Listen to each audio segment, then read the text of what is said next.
Hello and welcome friends. मैं हूं आकाश कोटनाला। आप देख रहे हैं yoga and Ayurveda science YouTube channel. दोस्तों, आज फिर से न्यू टॉपिक न्यू लेक्चर लेकर के मैं आपके बीच उपस्थित हूं। आज हम यहां पर दर्शन सीरीज के अंतर्गत वेदांत दर्शन का संपूर्ण परिचय एवं सिद्धांत के बारे में जानने वाले हैं। आप सभी को बता दें, दर्शन हो या फिर योग के अन्य ग्रंथों से संबंधित आपको चैनल पर 650 प्लस लेक्चर्स दिए जा चुके हैं। आप इन्हें देख सकते हैं, कुछ नया सीख सकते हैं। हमने आज से यहाँ पर वेदांत दर्शन को प्रारंभ किया है। हम अगले कुछ ही लेक्चर में संपूर्ण वेदांत दर्शन को जानने वाले हैं। ये सब को हम प्रारंभ करें। पूर्व के लेक्चर में जैसे कि हमने दर्शन के बारे में जाना था, दर्शन शब्द का तात्पर्य क्या है, इसी को आगे बढ़ाते हुए आज हम वेदांत दर्शन को देखेंगे। तो जैसे कि आप परिचय यहाँ पर देखेंगे, भारतीय आस्तिक षड दर्शनों के अंतर्गत वेदांत दर्शन का स्थान सर्वोपरि है। अब मैंने आस्तिक नास्तिक दर्शन के अंतर्गत आपको बताया था कि जो भारतीय दर्शन है वह आस्तिक और नास्तिक को मिलाकर के 9 हैं, जिनमें से 6 आस्तिक दर्शन हैं और 3 नास्तिक दर्शन हैं। तो जो ये आस्तिक यानी कि जो षड दर्शन है, इनमें से सर्वश्रेष्ठ दर्शन अगर जो कोई माना जाता है तो वह वेदांत दर्शन है। सबसे बड़ा दर्शन भी माना जाता है और इस दर्शन को मानने वाले अर्थात इसका पालन करने वाले अनेकानेक आचार्य हुए हैं। आगे आप देखेंगे कि प्राचीन, मध्य एवं आधुनिक काल में अनेकानेक चिंतकों ने इसके आधार पर हिंदू धर्म को नई दिशा प्रदान की है। जब जब हिंदू धर्म अर्थात सनातन संस्कृति पर जब जब विकट परिस्थितियां आई, तब तक अनेकानेक वेदांताचार्यों ने इस हिंदू धर्म अर्थात सनातन संस्कृति को संजोने का कार्य किया है। किसके आधार पर? वेदांत दर्शन के आधार पर। अब यहां पर आगे आप देखेंगे वेदांत दर्शन का प्रवर्तक अगर जो हम यहां पर जाने, क्योंकि हमने यहां पर देखा कि वेदांत दर्शन कैसा है। वेदांत दर्शन के प्रवर्तक के बारे में अगर हम चर्चा करें कि इस दर्शन के निर्माण किसके द्वारा हुआ है, इसके प्रवर्तक कौन है, तो आप देखेंगे वेदांत दर्शन के प्रसिद्ध आचार्य बादरायण व्यास हैं, जो कि वस्तुतः वेदांत दर्शन के पितामह हैं। इन्होंने ही ब्रह्म सूत्र की रचना की है। अब देखो, कभी कभी आप ध्यान दीजिएगा कि जब हम वेदांत दर्शन की चर्चा करते हैं तो सबके मन में सिर्फ और सिर्फ आदि शंकराचार्य जी के ही विषय में आता है। तो ध्यान दीजिएगा, उनका जो मार्ग है वह अद्वैतवाद है।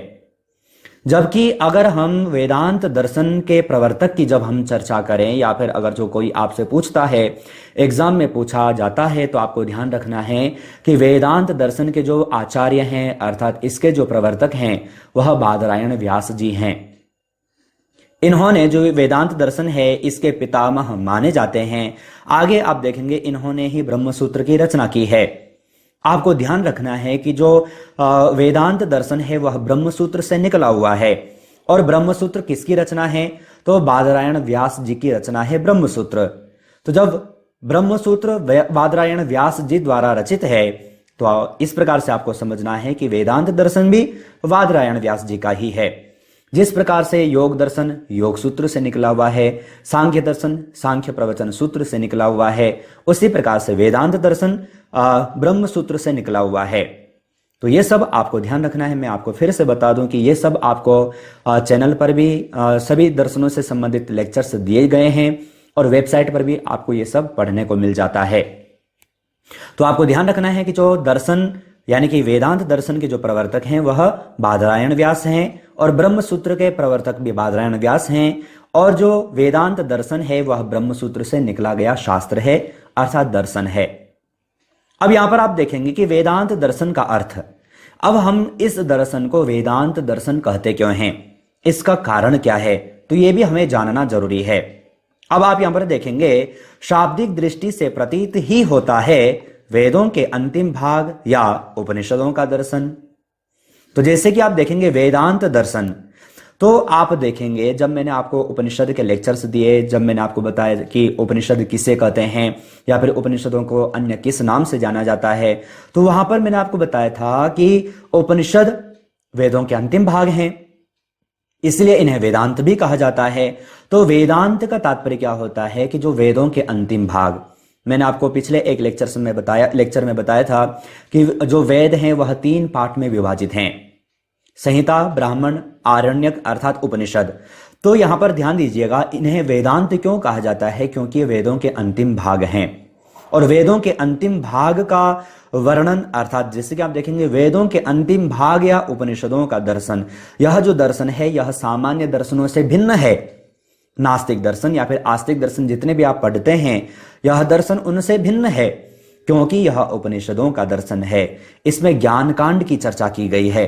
ज्ञान आप देखेंगे जब आप वेदांत दर्शन पढ़ते हैं तो इसमें संपूर्ण ज्ञान की ही चर्चा की गई है, कर्म की चर्चा नहीं है, जबकि अन्य दर्शनों में कर्म की चर्चा की गई। तो इस प्रकार से आपको ध्यान रखना है कि वेदांत का तात्पर्य क्या है, अर्थात वेदांत दर्शन का तात्पर्य क्या है। तो जैसे कि आप देखेंगे इस प्रकार वेदांत दर्शन उपनिषदों का दर्शन है। तो ये आपको ध्यानपूर्वक समझना है। अब यहां पर आप देखेंगे कि वेदांत दर्शन के अन्य क्या क्या नाम हैं, इन्हें अन्य किन किन नामों से जाना जाता है। तो आप देखेंगे वेदांत दर्शन को उत्तर मीमांसा दर्शन भी कहा जाता है। षड्दर्शनों में एक अन्य दर्शन जो कि पूर्व मीमांसा के नाम से जाना जाता है। तो ध्यान दीजिएगा, आपने कभी कभी गौर किया होगा कि हम दो दर्शन कहते हैं, एक कहते हैं पूर्व मीमांसा, एक कहते हैं हम उत्तर मीमांसा। तो पूर्व मीमांसा जो कि हम मीमांसा दर्शन पढ़ते हैं उसे पूर्व मीमांसा कहा जाता है, जिसके लेक्चर भी मैंने आपको चैनल पर दिए हैं। और उत्तर मीमांसा अर्थात वेदांत दर्शन।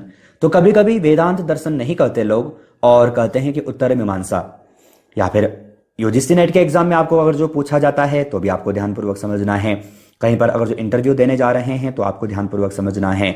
तो जो वेदांत दर्शन है इसे उत्तर मीमांसा के नाम से भी जाना जाता है, आपको ध्यानपूर्वक समझना है। अब हमने यहां पर यह सब जान लिया कि वेदांत दर्शन क्यों कहा जाता है, वेदांत दर्शन कैसा दर्शन है, ये तो आप जान ही चुके होंगे। वेदांत दर्शन शुद्ध आस्तिक दर्शन है। जिस प्रकार से हम चारवाक दर्शन को पढ़ते हैं तो चारवाक दर्शन कैसा है? शुद्ध नास्तिक दर्शन है। किसी भी ढंग से अगर जो आप देखेंगे चारवाक दर्शन को तो वह किसी भी वस्तु को नहीं मानता, अर्थात न वह ईश्वर को मानता है, न वह आत्मा को मानता है, न वह जन्म मृत्यु को मानता है। इसलिए जो चारवाक दर्शन है हम उसे विशुद्ध नास्तिक दर्शन कहते हैं। उसके विपरीत अगर जो हम वेदांत दर्शन को देखें तो यह विशुद्ध आस्तिक दर्शन है। अब यहां पर अनेक आचार्य हुए हैं, उनके बारे में भी हमें यहां पर जानना है क्योंकि हम यहां पर संपूर्ण दर्शन का परिचय जानने वाले हैं। तो मध्यकाल के जो आचार्य हैं वेदांत दर्शन के, उनके नाम कौन कौन से हैं आप जैसे कि जानते भी होंगे। तो प्रथम ही आदि शंकराचार्य आपने जाना, मैंने आपको पहले भी कहा कि कभी कभी हमें जब समझ नहीं होती तो वेदांत दर्शन के प्रवर्तक हम शंकराचार्य जी को ही मानते हैं। लेकिन ध्यानपूर्वक समझना है कि जो शंकराचार्य जी हैं वो अद्वैतवाद वाले हैं। दूसरा आप देखेंगे रामानुजाचार्य जी हैं, मध्वाचार्य हैं, निम्बार्काचार्य हैं, वल्लभाचार्य आदि प्रसिद्ध आचार्य मध्यकाल के आचार्य हैं। इन सब ने वेदांत दर्शन को और विशाल बनाया है, वेदांत दर्शन का और विभाजन किया। तो इस प्रकार से हमें यहां पर समझना है। आगे मैं आपको बताऊंगा कि शंकराचार्य जी का कौन सा वाद है, रामानुजाचार्य जी का कौन सा वाद है, मध्वाचार्य जी का कौन सा वाद है। आगे के लेक्चर्स में हम इसके बारे में भी चर्चा करेंगे। तो मध्यकाल के वेदांताचार्य कौन है ये आपको ध्यानपूर्वक समझना है। उसी प्रकार से अगर जो हम आधुनिक काल के आचार्यों की चर्चा करें, आधुनिक काल के आचार्य कौन कौन हैं तो आप देखेंगे रामकृष्ण परमहंस, स्वामी रामतीर्थ, स्वामी विवेकानंद, श्री अरविंद, टैगोर आदि प्रसिद्ध आचार्य आधुनिक काल के आचार्य हैं। तो ये जो हैं ये आधुनिक काल के हैं और ये जो हैं ये मध्यकाल के हैं। तो आचार्यों के बारे में भी आपको समझना है कि क्योंकि मैंने आपको पहले ही कहा कि षड दर्शनों की चर्चा करें या फिर 9 के 9 दर्शनों की चर्चा करें तो जो वेदांत दर्शन है यह विशाल है, सबसे विराट दर्शन है। तो इस प्रकार से आपको यहां पर इस प्रकार से समझना है। आगे हम यहां पर वेदांत दर्शन के सिद्धांतों की अगर जो हम चर्चा करते हैं कि वेदांत दर्शन के कौन कौन से सिद्धांत हैं जिनके बारे में हम आगे चर्चा भी करेंगे, जिन्हें हम अलग से समझेंगे भी, तो उन सब में सर्वप्रथम आता है वेदांत दर्शन में वर्णित प्रमाण। तो कौन कौन से प्रमाणों की यहां पर चर्चा की गई है वो हम यहां पर आगे देखने वाले हैं। उसी प्रकार से वेदांत दर्शन में ब्रह्म, अब जैसे कि आपको ध्यानपूर्वक आपने देखा होगा या फिर मैं आपको कॉलेज में क्लास में भी कई बार बताता हूं कि वेदांत दर्शन के अनुसार जो ब्रह्म है उनके 2 रूप हैं, सगुण ब्रह्म और निर्गुण ब्रह्म। तो सगुण और निर्गुण ब्रह्म दोनों को हम यहाँ पर जानेंगे। इसके अलावा वेदांत दर्शन में वर्णित जगत जगत के विषय में वेदांत दर्शन में क्या कहा गया, ये हमें यहाँ पर आगे जानना है। वेदांत दर्शन में पंचीकरण का सिद्धांत भी यहाँ पर दिया गया है, तो इसे भी हमें यहाँ पर जानना है। ये भी इस दर्शन का एक मुख्य सिद्धांत है जिसके बारे में हम आगे के लेक्चर्स में चर्चा करेंगे। इसके अलावा वेदांत दर्शन में वर्णित आत्मा एवं मोक्ष, तो वेदांत दर्शन के अनुसार आत्मा को किस प्रकार से दर्शाया गया है उसकी व्याख्या की गई है। इसके अलावा वेदांत दर्शन में वर्णित मोक्ष की किस प्रकार से चर्चा की गई है, ये सब हमें यहाँ पर समझने हैं, जानने हैं। तो आज यहाँ पर आपने संपूर्ण वेदांत दर्शन का परिचय के अंतर्गत सिद्धांतों के बारे में जाना, इसमें वर्णित आचार्यों के बारे में जाना, वेदांत दर्शन का परिचय अर्थात वेदांत दर्शन के प्रवर्तक कौन है, वेदांत दर्शन कहा क्यों जाता है, ये सब आपने यहाँ पर जाना। आशा है आप अच्छे ढंग से समझ चुके होंगे। आगे के लेक्चर्स में हम इन सभी सिद्धांतों के बारे में डीपली चर्चा करने वाले हैं। लेक्चर के अंत में आप सभी जानते हैं कुछ प्रश्न मैं आपको देता हूं, अगर आप चाहें तो इनका सही आंसर वीडियो के कमेंट बॉक्स में भेज सकते हैं। प्रथम प्रश्न आपको दिया गया है, निम्न में से वेदांत दर्शन किस श्रेणी का दर्शन माना जाता है, वैदिक, अवैदिक, उपर्युक्त तो दोनों, कोई नहीं। तो जो ये वेदांत दर्शन है कैसा दर्शन है आपसे पूछा गया है, सही आंसर छांट करके वीडियो के कमेंट बॉक्स में भेजिएगा। दूसरा प्रश्न देखें, निम्नलिखित में से वेदांत दर्शन के प्रणेता माने जाते हैं महर्षि पतंजलि, गुरु बृहस्पति, बादरायण व्यास, कोई नहीं। तो वेदांत दर्शन के प्रणेता कौन हैं, आप सही आंसर छांट करके वीडियो के कमेंट बॉक्स में भेजिएगा। तीसरे प्रश्न की ओर चलें, निम्नलिखित में से चारवाक दर्शन में आत्मा का स्वरूप है अविनाशी, नश्वर, उपर्युक्त तो दोनों, कोई नहीं। चारवाक दर्शन के लेक्चर में मैंने आपको बताया है, अगर आपने वो लेक्चर देखा होगा तो आप सही आंसर छांट करके वीडियो के कमेंट बॉक्स में भेज पाएंगे। साथ ही आपको बता दें जो प्रश्न आप यहाँ पर देख रहे हैं, इसी प्रकार से प्रश्नोत्तरी सीरीज की चैनल की ओर से 3 ई बुक पब्लिश की जा चुकी हैं। अगर आप इन्हें डाउनलोड परचेस करना चाहते हैं तो आप वीडियो का कमेंट बॉक्स, वीडियो का डिस्क्रिप्शन बॉक्स चेक कर सकते हैं। इसके अलावा आप चैनल के योग स्टोर पर आकर के कई सारे इक्विपमेंट और टूल्स भी देख सकते हैं जिन्हें आप घर बैठे ही आसानी से मंगा सकते हैं। नेक्स्ट चौथे प्रश्न की ओर चलें, निम्नलिखित में से आधुनिक काल के वेदांताचार्य हैं स्वामी विवेकानंद, श्री अरविंद, उपर्युक्त तो दोनों, कोई नहीं। तो आधुनिक काल के वेदांताचार्य कौन हैं आपसे पूछा गया है, सही आंसर छांट करके वीडियो के कमेंट बॉक्स में भेजिएगा। आज हमने यहाँ पर वेदांत दर्शन का संपूर्ण परिचय और उसमें वर्णित सिद्धांतों के बारे में जाना।